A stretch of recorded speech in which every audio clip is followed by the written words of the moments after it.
Welcome to the Hmong Peeps Show, the one and only show that brings you ordinary people sharing extraordinary insight. Well, maybe. Here is your host, Chu Effin Lee. Hey, what's up, people? This is Chu. Welcome to the Hmong Peeps Show. Today, I have a special guest on my show. And first of all, I want to tell you guys that all the other episodes you guys have watched, it had a lot to do with spirituality. Well, this episode doesn't really have anything to do with spirituality, but I will ask this guest about some ghosts and paranormal activity to see if he's experienced any.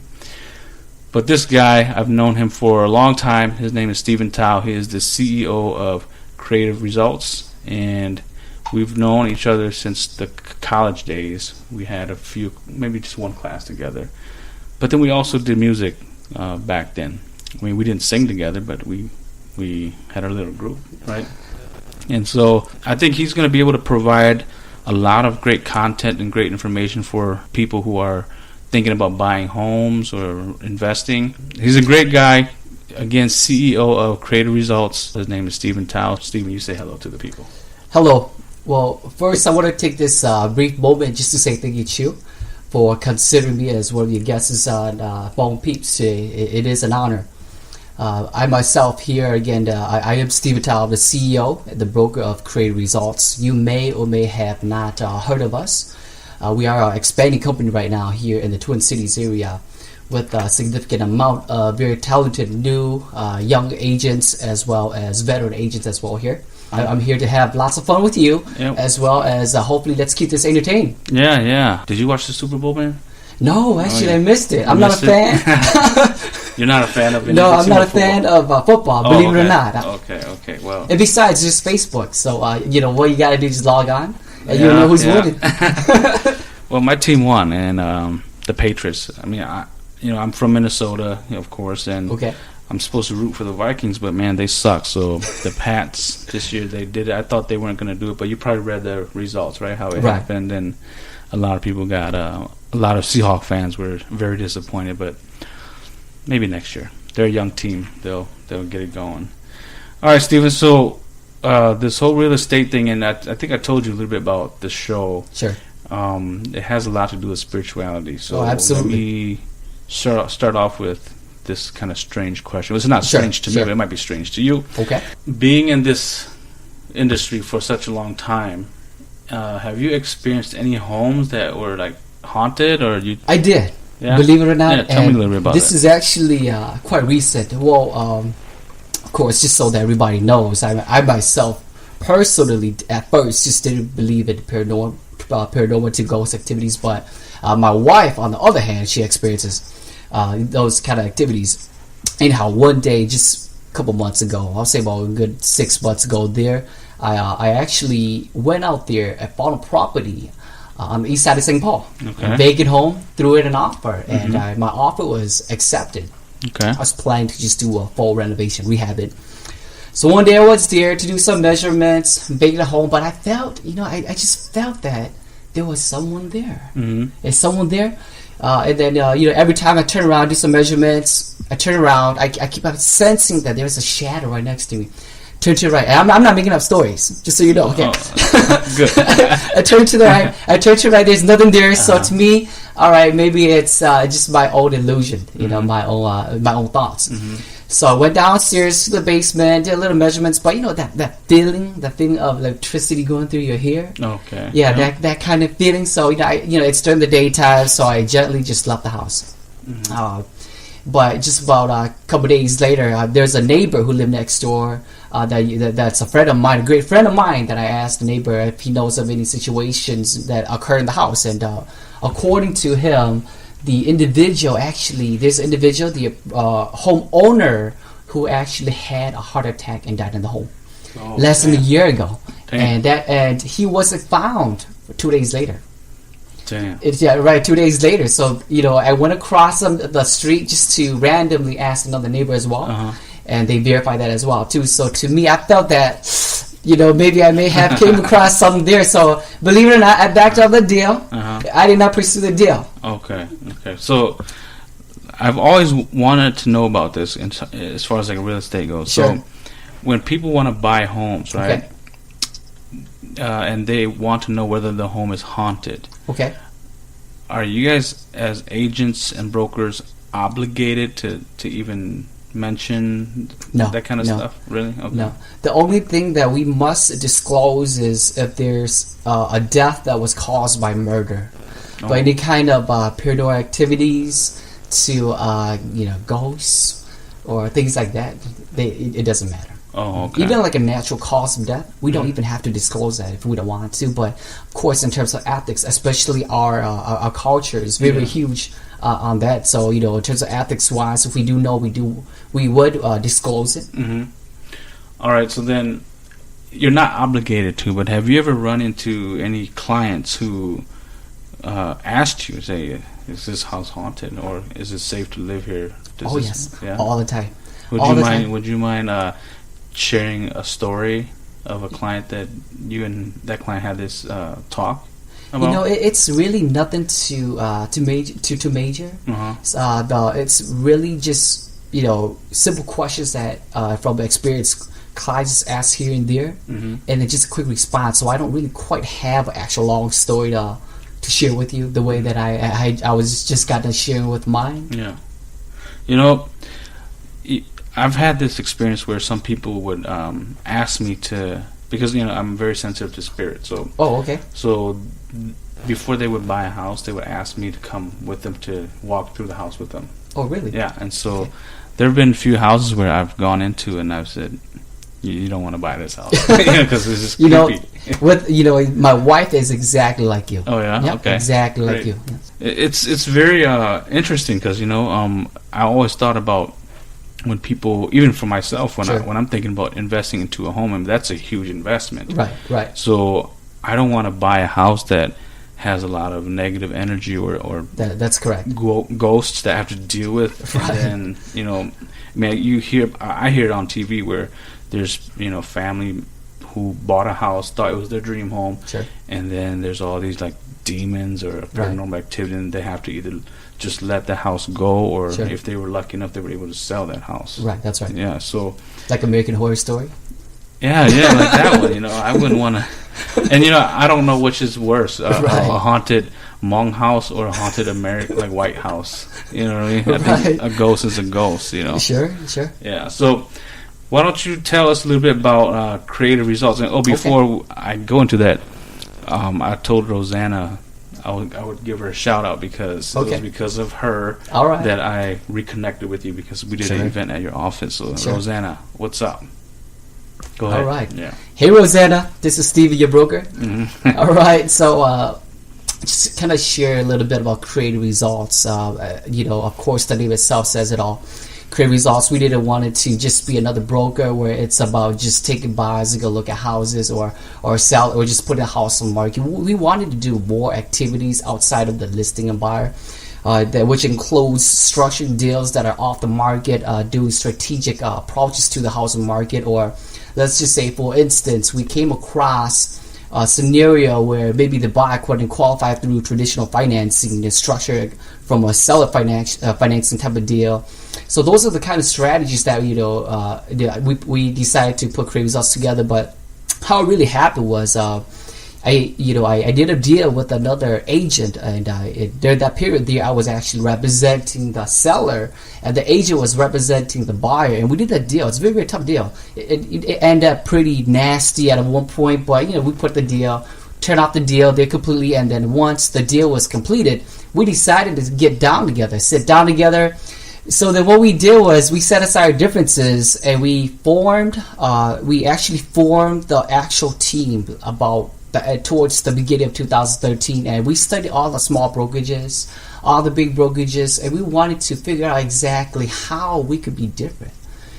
And by doing so, we realized that a lot of brokerages out there doesn't quite teach on investing. But in fact, that's one of the main reasons as to why many people actually get into the real estate business. They want to learn how to invest. But because I myself am an investor, as well as the other individual who is now my business partner, he is the president of Creative Results.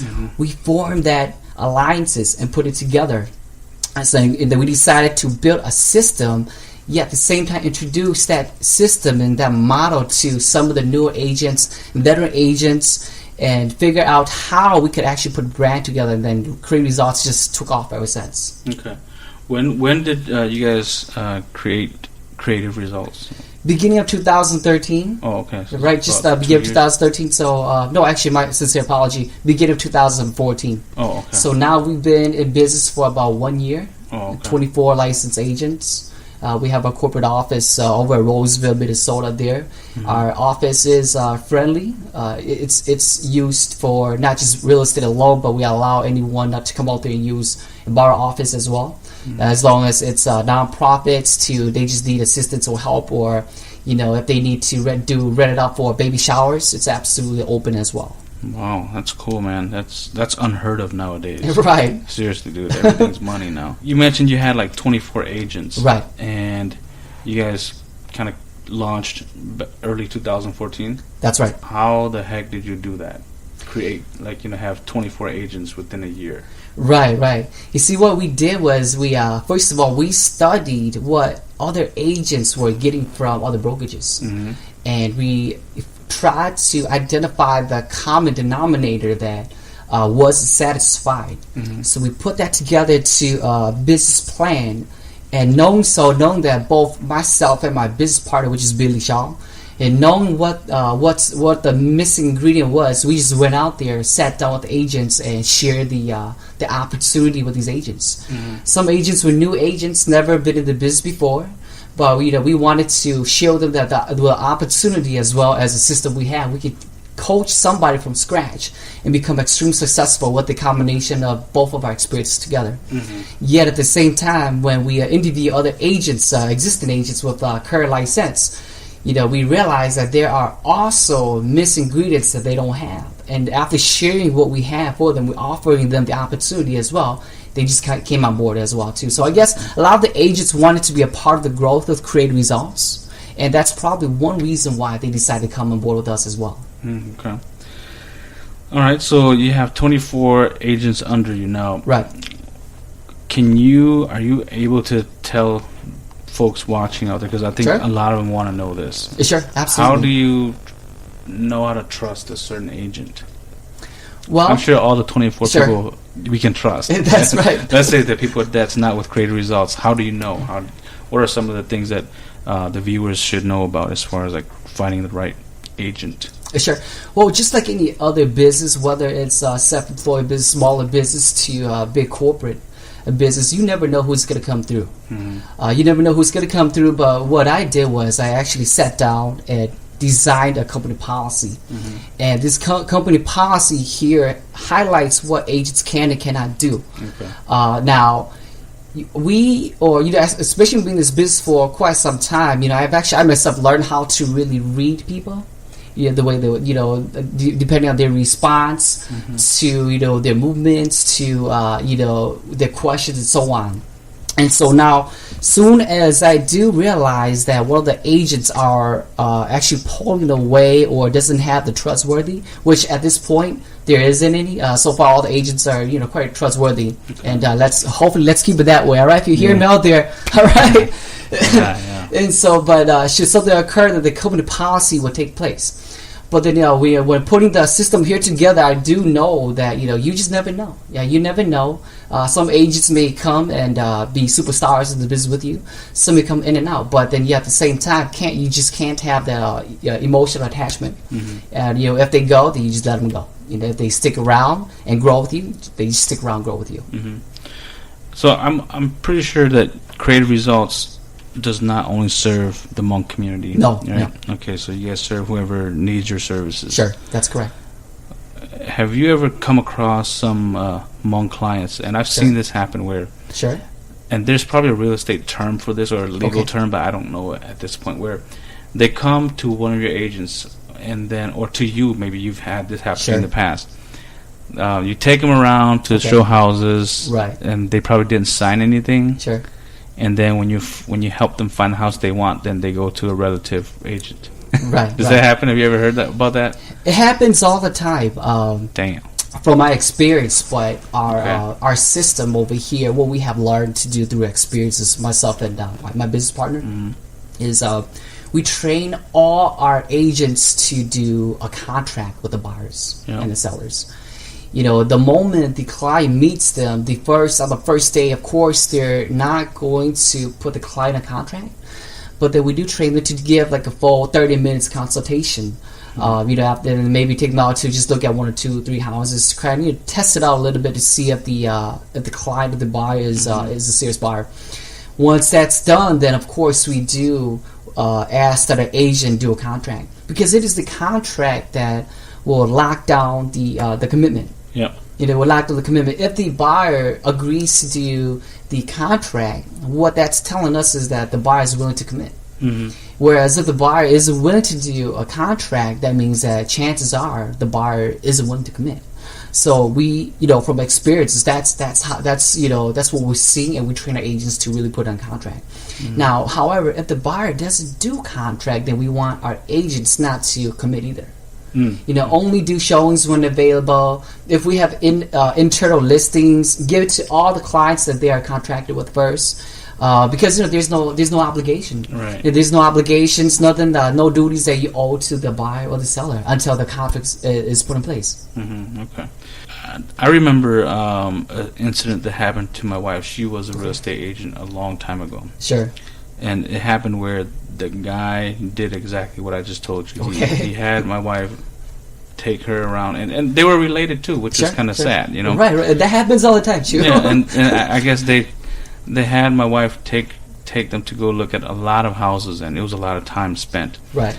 And so then when they found a house, and they did sign the contract too eventually, the contract you're talking about, but then he decides to want to buy it from another relative that was probably closer to him. Sure. And then we had to take legal action. You know, it was ugly, but it happened. And so do you see a lot of you know, let's just talk about Hmong folks. Now. Do you see that a lot of Hmong folks out there who are, you know, buying houses, they don't take contracts seriously enough, or is it because they don't understand it, or do they even know what the heck they're signing? You know, I think it's all of those. All the above? Okay. Yeah, sometimes it is the fault of the agent. Maybe the agent didn't really go through the contracts, you know, the consequences of a violation of the contract. So that could be one thing. Okay. The second thing is maybe, especially for us Hmong, our culture is that we're more relaxed, and we tend to let things go. Yeah. And so, you know, if the buyer or seller says, you know what, I'm not gonna honor the contract, the agent may say, well, we're related. I still want to see you at the next Thanksgiving, so I'm gonna let it go. Yeah. Right. And so that's another situation there as well. But sometimes the buyer or seller may not honor it at all. So I think it goes both ways. It goes either sometimes it's the agent, but yet at the same time sometimes it's also the client.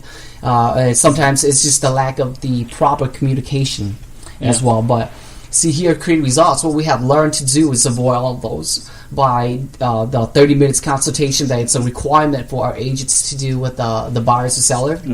Go through line by line, share with the buyer that, you know, I'm going to commit to you, and I'm going to ask for your commitment as well. But should you ever go out there and if you decide to buy a house, that is a violation of our contract, and you will owe a commission.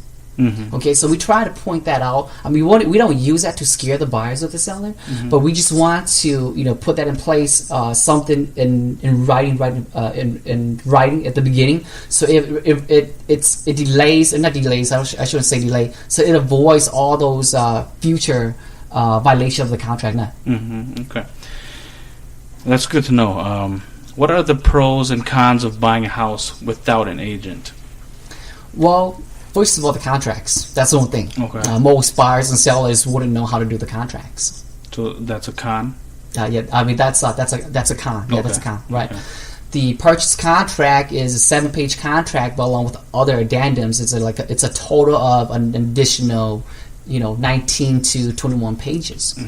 So then if a buyer goes out there, sees a house on the market, not even on the market, like a for sale by owner. Well, first of all, the for sale by owner, the seller, that's the seller. The seller will never be on the buyer's side. We just got to remember that. Right. Okay. And so the buyer makes an offer, but oftentimes the buyer doesn't quite know exactly which contracts to use. And even if the buyer has the contracts, the buyer doesn't know how to fill out the contracts properly. So I would say that's one of the cons. To the buyer may not know exactly how much the house is really worth. So the buyer may end up buying a house over a price. Okay, so that's another con as well too. Now, I would say for, let's see, there's quite a few cons, but I think those are probably the two main ones. But as a buyer, you don't owe any commission at all to any agent. It's the sellers who pays that commission, not the buyer. Okay. So I will always encourage the clients to leverage the buyer, leverage the agent. Agent has access to the MLS. Agents have access to non-MLS deals. If the buyer is out there searching for homes without an agent, maybe you might just see a few houses here and there for sale by owner signs. That's it. You just can't get to that extreme level, to those inventories that are not even exposed to you. Yeah. Good point. Yeah. So when clients are looking out to either sell or buy a house, it's recommended, and I'm sure you're not saying this is because you want the business, but it's to really look out for people. That's correct. Which is, it's smart to find an agent, and it's okay to commit, I guess, to some degree if you're very serious, right? That's right. That's right. I've seen this happen to even within my family, as far as like you mentioned being a serious buyer. Right. What are some things that people need to know about as far as like being a serious buyer? Because I've seen people just call agents to go look for houses. And I think the first couple of trips, like you said earlier, might be free, a freebie. Sure. But then they don't have a pre-approved loan. Sure. Then it's like, I don't know how serious they are. Right. See, the overall industry has changed. Back in 2003, 4, 5, it was really easy to obtain a loan. Okay, you could go out there, look at the houses, find a house, make an offer, and then come back and apply for a loan, still get approved. Nowadays, it's extremely hard to get a loan. Well, of course, it's not as complicated as 2010, 2011. The banks has actually reduced their the guidelines and made it a little bit more flexible, so buyers can actually hop back in the game to participate.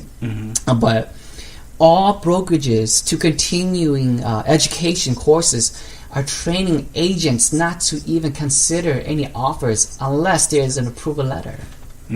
So then because of just that message that's been sent out to all the agents, we know this. The listing agents, they know it. If we are the listing agents, we know that as well too. So we encourage all buyers to go ahead and apply for an approval first. Okay, get the approval. Once you get the approval, they will know exactly the dollar amount of, the maximum you can go. It's not that we're not going to encourage you to offer based on the maximum that you approve for, but we are going to base the offer off of how much you're willing to pay per month, your mortgage amount. But we do need to see that approval letter. And of course, again, one is because it doesn't matter if we do find a house without the approval letter, we just can't make an offer. The sellers, they're not going to consider. The listing agent's not going to even care about it. And with a market like today's market, where there's consistently competing offers, we see a house, make an offer, no approval letters, they're going to go with somebody else. So get the approval letter out of the way. In terms of agents, definitely feel free to interview agents. Check their background, check their experiences. Maybe do a visit to the office to see where they're located, just so that you know that you can find your agent, and it's not just that you're just anytime you need to meet the agent, it has to be like at a Caribou Coffee. You can actually find the agent. You know where the agent is at. Okay, so do those kind of interviews as well. You also maybe want to check to see if the agent can. What if the agent wasn't available? Is there a replacement? Would there be a substitute, an additional agent to help out? And those are the kind of things that you probably want to know. And now keep in mind too, as you're watching this, as a buyer, when you use an agent, our job as a broker, myself too, is not to pressure you to make any offers at all. We can't even by law can't even tell you exactly what price to offer.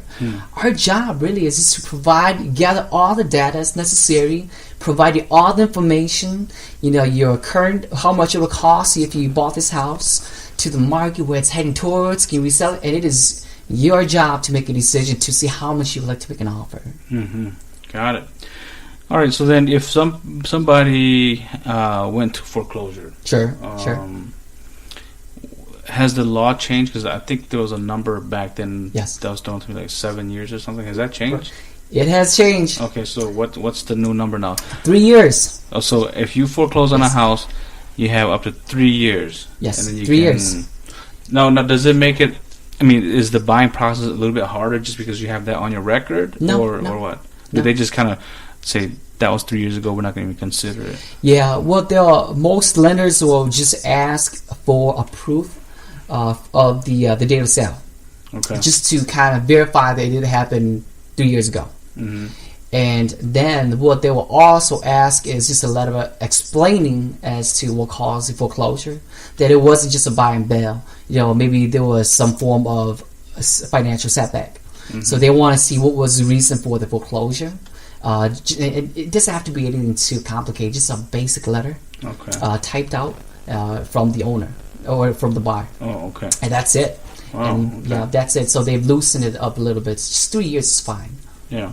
So you loosening up now. You said something earlier that the guidelines changed as far as from 2000, I think 11 to now. 2000, right around 2010 to 2011, 2012 is extremely hard just to get a loan. Okay. The guidelines were extremely tight. The debt to income ratios were very, very, very tight. Credit ratings was very, very tight. So they were extremely picky. The only thing they were missing in terms of getting a loan approval was just a blood test. That's what we always joke it off.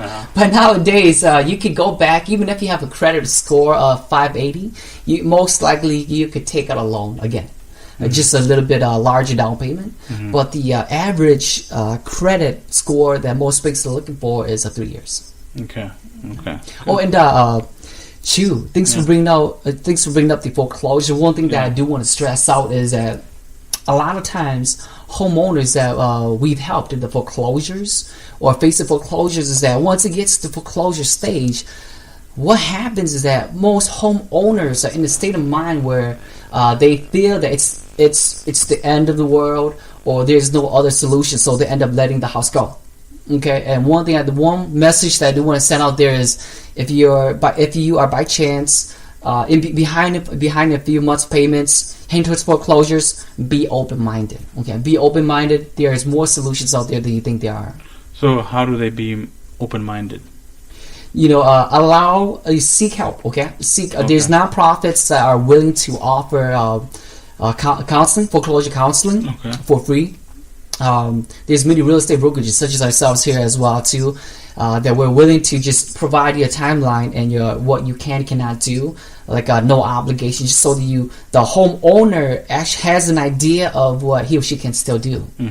But oftentimes when we speak to many homeowners that are in foreclosure, they don't want to speak to us. They don't want to speak to us. By the time I know it, the house is on it's foreclosed. Why do you think they refuse to speak to people or seek help? What do you think it is? There's a couple reasons behind it. Sometimes one of them is confidentiality. They want to keep it confidential, especially for us Hmong families here. Everybody knows everyone. Everyone knows everyone. So sometimes it's confidentiality. Sometimes they're in a state of mind where they're afraid that they're afraid of scammers. Banks do send out letters, notifications to warn the homeowners to watch out for scammers. Scammers are those who comes and knock on the door, according to the bank's letter. And so when someone approaches a homeowner that's heading to foreclosure, they have that defense guard up. It might just be a scammer, but realistically, it could be somebody like an agent to an investor who's actually trying to bail them out of their situation. Okay. So I think part of it, why people don't reach out is it relates to what you were saying, confidentiality, where it's very shameful to know that, damn, people's gonna know that I'm going to foreclose on this house. And that could be shameful to some people, and I think that's why they don't want to reach out. And right. And then maybe it's just that, like you were saying earlier too, they just don't know about the resources that's available to them. Right, you know that's right. So, for those of you that are maybe in that situation, who cares about shame? You got to get your ass out of that. Yeah. That's right. That's right. Situation, man. Okay. So now, let me ask you this. Sure. As far as foreclosures, like, what's the good, the bad, and the ugly of buying foreclosed homes? Well, the ugly part about buying foreclosed homes is that of course, don't worry about title. It's gonna be cleaned out once closed on the home. So no one's going to come after you claiming that the house still belongs to them whatsoever. Mm-hmm. I guess it has a lot to do with the physical aspect of it. If you're a pretty handy person, you know how to fix homes, it's absolutely fine. Mm-hmm. But if you don't, of course, it's going to cost you more time. It's going to cost you money to fix and repair the home. And of course, as we all know about homes, is there's always more to what we see. Break down a wall, there's more behind. Mm-hmm. So I think that's more of the downfall of someone purchasing foreclosed property. But the upside is, of course, you're buying a home at a major wholesale discount. Yeah. Mortgage payment's going to be much, much less. Okay, so what about short sale homes? Would you say that it's the same principles or same concepts behind short it? Sale is very, very similar to foreclosures, mm-hmm. but I think that if someone is patient enough, can actually pick up a short sale, they might have a much better deal. Really? Okay. Right, because a short sale oftentimes is it's still occupied. So when it's occupied, the owners actually take care of the home. Mm-hmm. Whereas if it's in foreclosure, chances are it's already a vacant building. Maybe the city has already boarded up the house. Utilities are off. Copper pipes are probably already missing. Yeah, that's true, because I remember seeing some pictures of a short sale home compared to a foreclosed home. Right.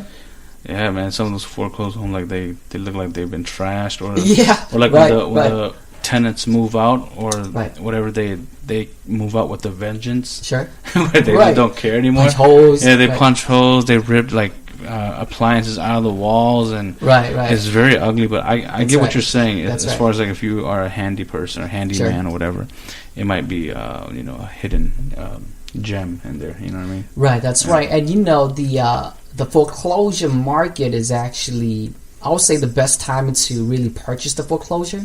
The extremely beat up foreclosure properties was probably, I would say, around the 2010 to 2012. Oh, okay. Because right now the foreclosures are not, the inventories, the sales price are not that low anymore. You won't be able to pick up a foreclosure at the $50,000 to $60,000 range anymore. Mm-hmm. You'll be picking up foreclosures around the $80,000 range to $100,000 range.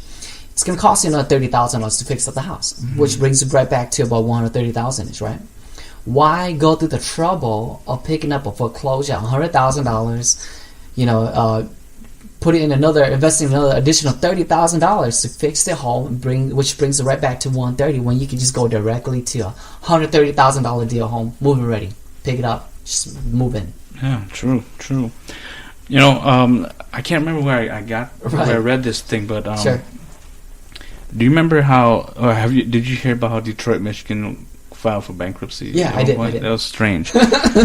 So when they did that, a lot of the properties over there were very cheap, and I remember reading somewhere saying that a lot of Chinese people went to Detroit and bought homes for $500. Sure. Is that possible to?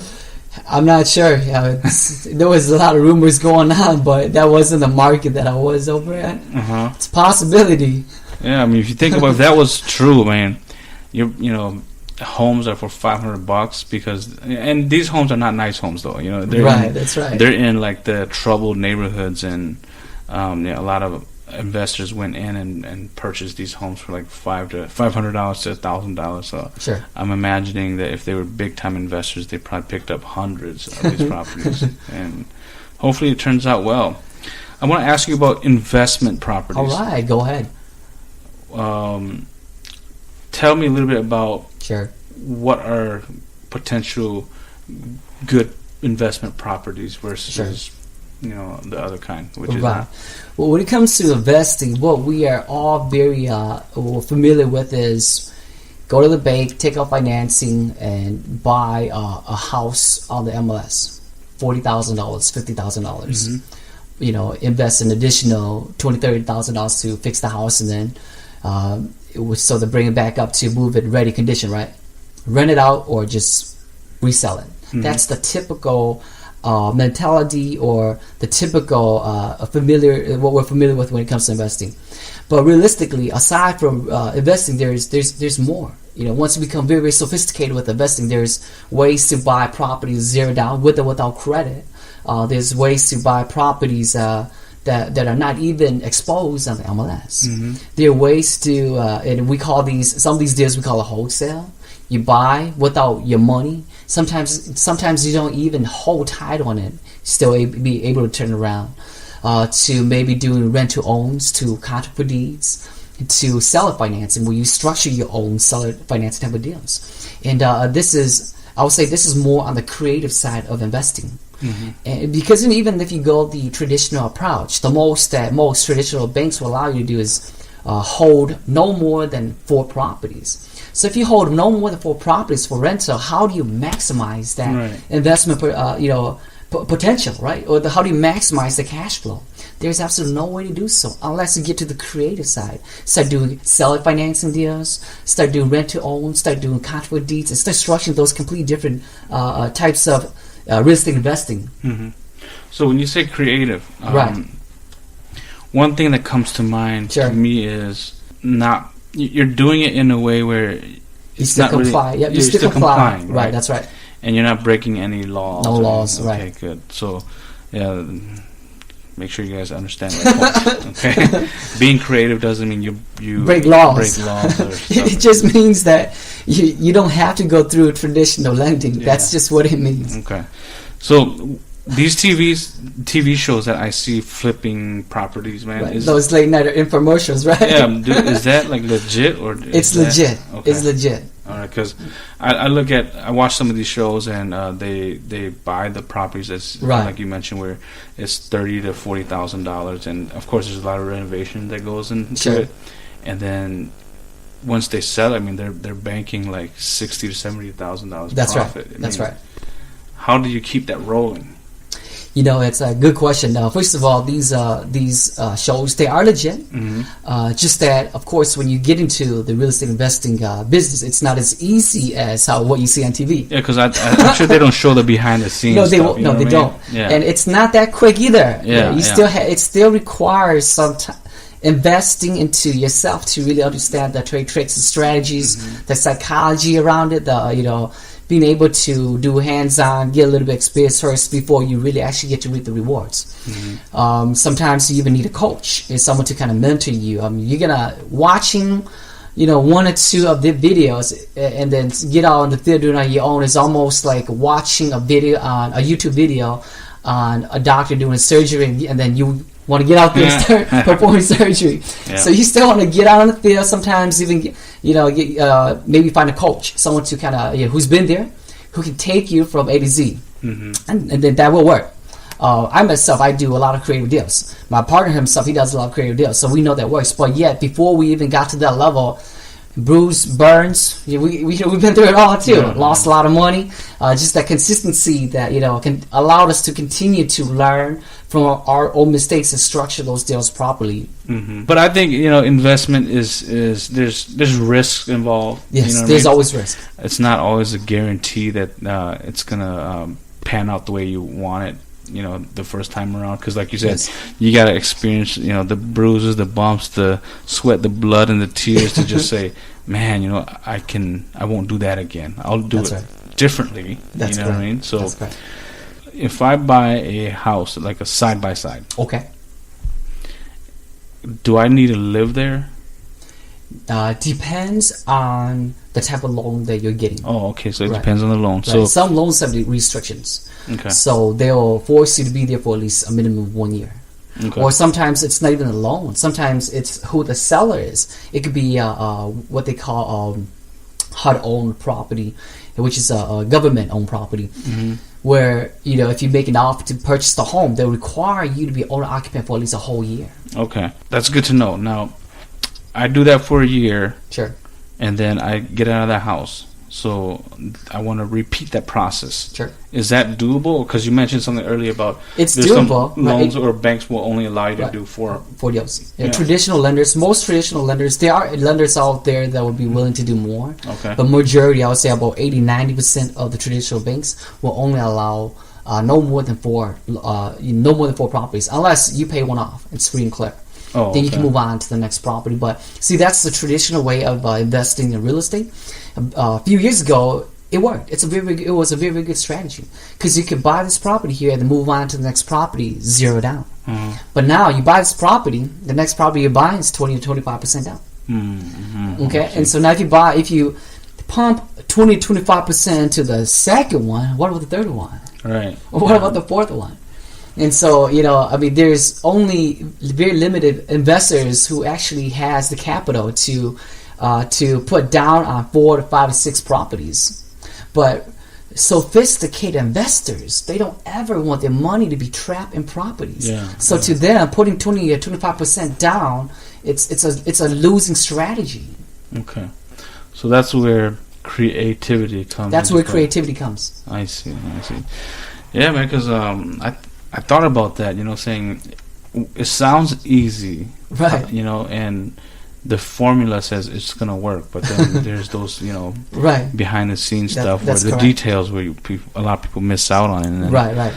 Your investment money gets trapped. I think that's the word you use, which is good. So sure. So ideally for me, if I want to go that route and get my first side by side, and then live there for a year, and then get my second side by side, or do you think it would be a good idea to get another side by side, or should the property be more diverse? No, I would say that if you're aiming towards rental, cash flow, that's probably the better route to go. Okay, whereas if you're doing if you're diversing your strategy into cash flow plus a quick gain, then yes, you move into single families as well. Because single families, they appreciate much quicker. So because they appreciate much quicker, then you use single families to buy, fix, and flip to generate that lump sum so that you can use those funds to shift into the rentals. Yeah. Right. But if you're focusing on just rentals, then straight to duplexes, triplexes, 4 units, so that there's enough cash flow it's worth your time. Right. That's a good point. You mentioned worth your time and probably worth your investment or down payment, whatever, too. That's right.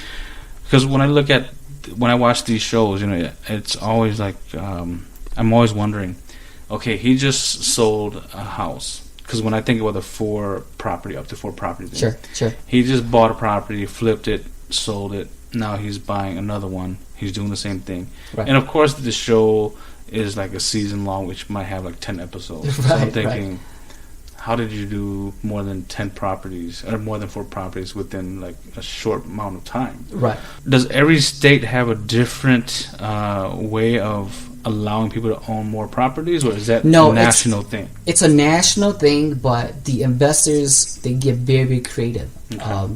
For instance, let's just say you, Chu. You buy one property and you know that the next property is going to require 25% down or 20% down. You actually, instead of using your own capital, you actually pitch that idea to another investor. Let's just say myself here. Steven, will you go with this deal with me? Bring in 20 to 25%. I'll finance the deal. Now you're not using any of your funds for the down payment. I'm using it. But then now we're going in this new investment together. Then now you move to the third one. And then you pitch the idea to a different investor. You see what I mean? Yeah. So you can do more than just that. Otherwise, there are lenders that are like private lenders that they just don't comply at all with the regular traditional banks. That they'll be willing to fine you money just to specifically to buy, fix, and flip. They don't care about anything else. They don't comply with the regular laws because they're just a pool of big investors that has plenty of money and they're willing to they're willing to borrow that bonds to you so that you can actually finance a deal. Short term only, though. Okay, I see.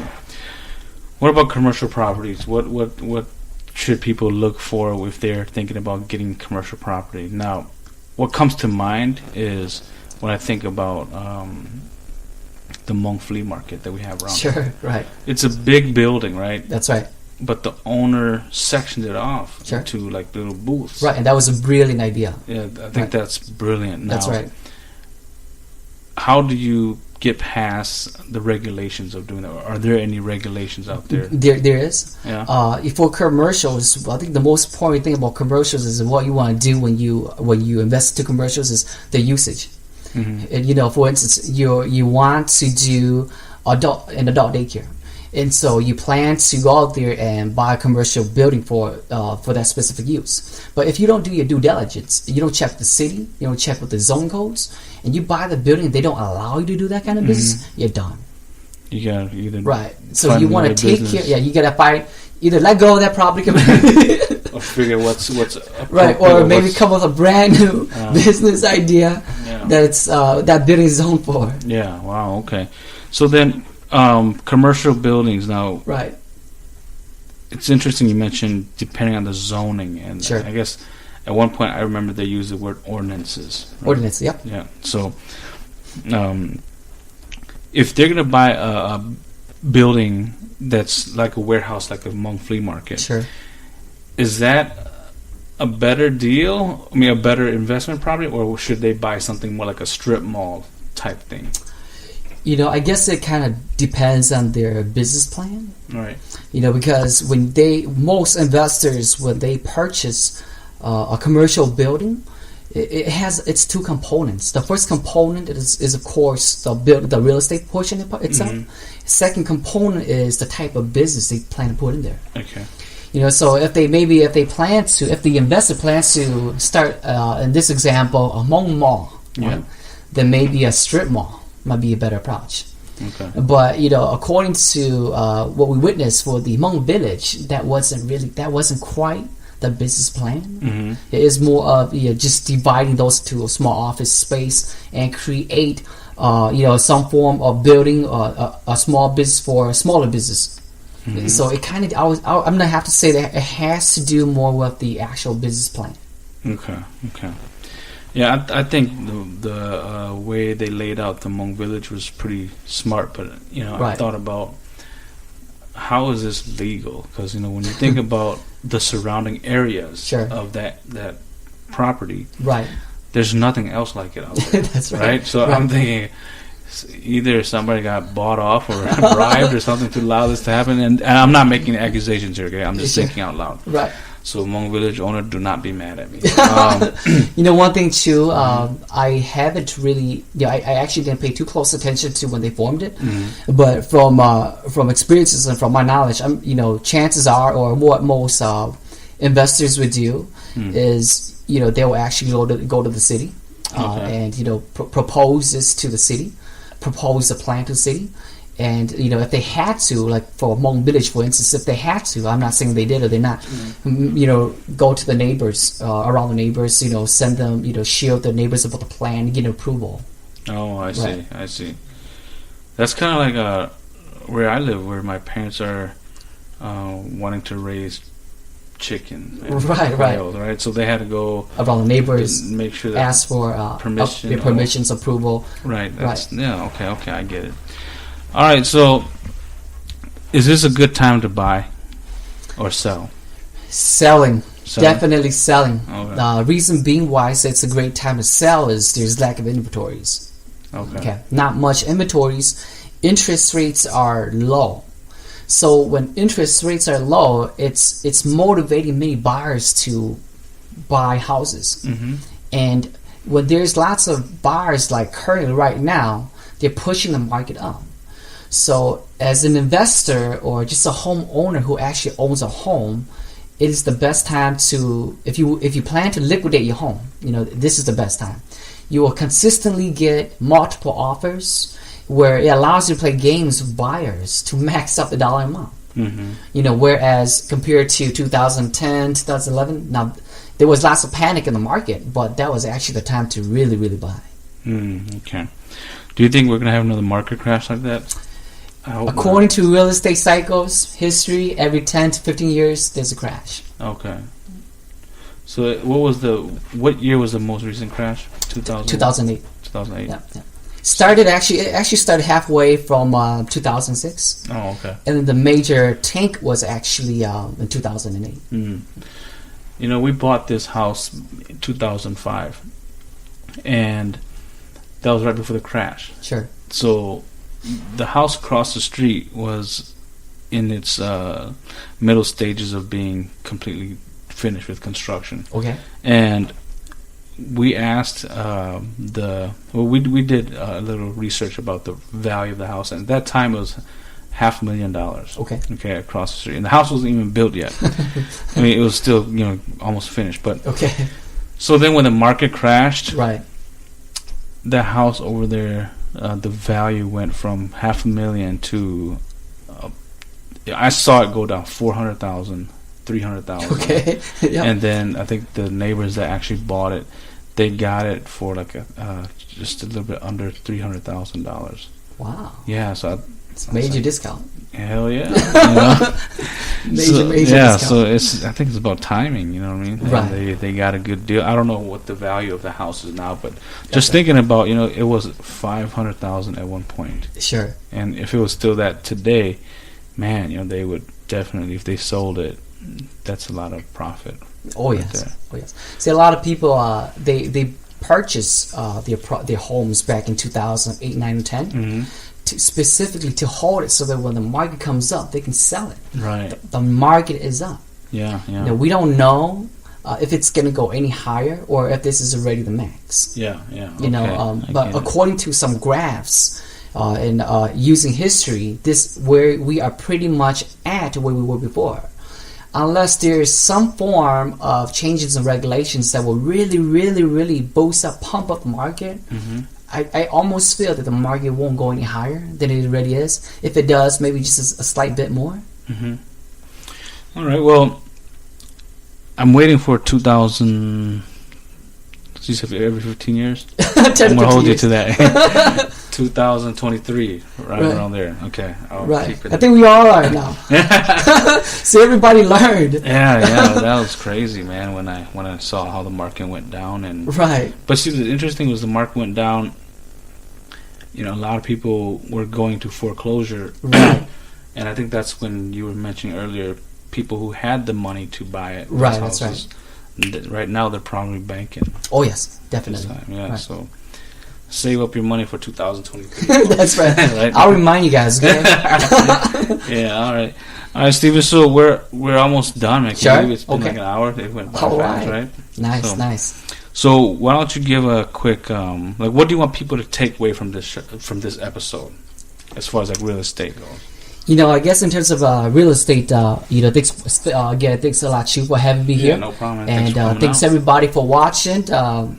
You may agree or disagree with some of the things I said, but it's okay. It's all right. Just give me a call if you have any other questions whatsoever here. But I guess the most important thing that I want you to know is if you have any questions about anything relating to foreclosures, or someone who's actually heading towards foreclosures, or if you're in the process of buying a home, be open-minded, okay? Just go ahead and sit down with agents, to attorneys if you like to, and get a 30 to 40 minutes consultation. It's not going to cost you a dime. Get as much information as possible to help you make a better decision.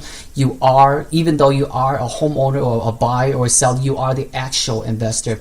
Our job is really more to just provide you the available information. It's your job to execute or to pull the trigger. All right, great, man. Thank you for coming on to the show. I'm going to have your information, Steven, on the background of this show, or else in the description link, or even a subtitle on this video. So if people need to get a hold of you, they will know how to be in touch with you. So, all right, folks, I hope you guys enjoyed this. I learned a lot. I mean, there's still a lot of stuff that I have to process in my head at this point. I want to thank Steven again for coming out, and we'll see you guys on the next show.